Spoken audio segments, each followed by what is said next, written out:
We are joined here by Bob Schickendanz, past OHBA president and partner at Farsight Homes.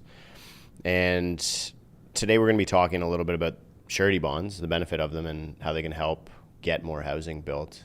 So can you give us a little bit of a high-level overview on that and sort of how you see it taking place in the future? Okay, well, thank you. Maybe a lot of your audience doesn't really realize how important the use of surety bonds is to the industry, but essentially when builders and developers provide housing across a province, they have agreements with municipalities, and these agreements stipulate what the builder and the developer must build, and to provide guarantee that it will be built according to the plans and specifications that were approved. The builder and the developer has to provide some form of guarantee to the municipality in case they default on their obligations. And up until this point in time, typically that was done with a letter of credit from one of the main chartered banks. So you had a very limited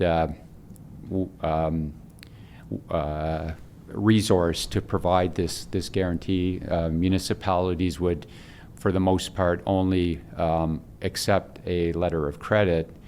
The problem with the letter of credit is, and I'll give you a brief example, if you have a project, say, that is a $5 million project, so the developer has to give a $5 million of letter of credit, but essentially, as far as the bank is concerned, they need $10 million worth of a line of credit, just like a homeowner may have a line of credit. So they need $5 million to provide the letter of credit to the town, and they need $5 million to borrow to pay for the services. So if you repeat this over and over again, you find that the developer or the builder runs out of the borrowing capacity to build homes, and that chokes off how many homes that get built. So surety bonds work a little bit differently. It goes through surety companies, an extension of the insurance industry, and these instruments provide the same level of guarantee as a letter of credit. They're payable on demand, on default. They're automatically renewed. They have all the same features. But as far as a builder is concerned, it doesn't impinge on their credit rating, so they don't need that extra credit rating. In other words, the surety company does their own evaluation of the company's track record, its balance sheet, the ability to do the job, et cetera, and they establish with their own methodologies whether they would extend that credit to the builder to give them a surety bond. So this is an alternative to a letter of credit, and the government is working very quickly towards making a surety bond as an acceptable alternative to a letter of credit. And so the ultimate outcome of this would it be that it lowers the cost of capital for the developer, or that it allows them to take more credit to do more projects, or maybe both? I think great question, and more the latter is ultimately, just like anybody, you have a limit to how much you can borrow depending on your Canadians are learning that the hard way right now. Oh God, yeah. Economy. Unfortunately so. So depending on what your net worth. So you have a cap there. And if that cap is used up by guaranteeing or providing security or collateral for letters of credit, that certainly impinges on the ability then the company to say, okay, I have this other project over in this other town. Now I want to build homes over here, but I can't get the money, the bank to forward the money. And it even gets worse in terms of, in the case of most situations, whereby towards the end of the project, the homes are all built, they're all occupied. The builder still has to warranty the services, the roads that were placed, the sidewalks, et cetera, until those warranty periods expire. So now the bank doesn't have any land to secure that letter of credit anymore. So in many instances in that circumstance, they require the builder developer to put a cash deposit to collateralize one-to-one. So to your former point is then ultimately you have your cash sitting in the bank, not being able to utilize that to build more homes. So it certainly has a snowball negative impact.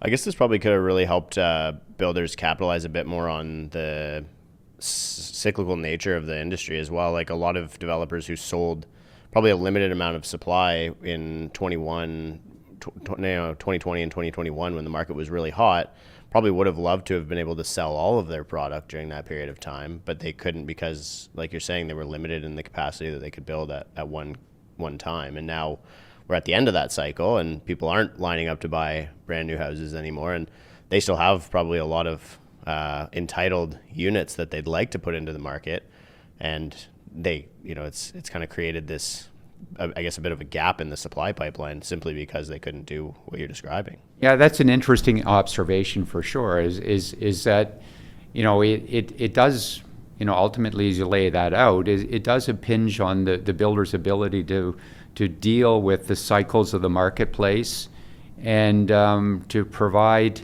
more housing per projects, like I said, go into different communities and just build more. And that's collectively right across the province, whether you're a small builder that builds like 2, 3, 4 homes a year, or you're the biggest that builds hundreds, if not over 1,000 homes a year. This hurts the industry, uniformly across the board, and measures to have alternatives.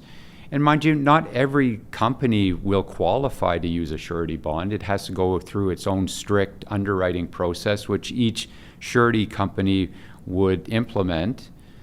So not everyone would qualify.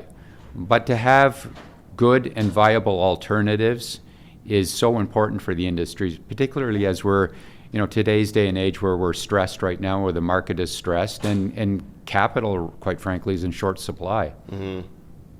Very well said. Is there anything I missed that you would like to add to the discussion? No, I know as we started this conversation, I mean, this is something that flies under the radar screen, that, certainly the general consumer has no idea the importance of this. When you say, well, a surety bond's a letter of credit, well, what difference does it make?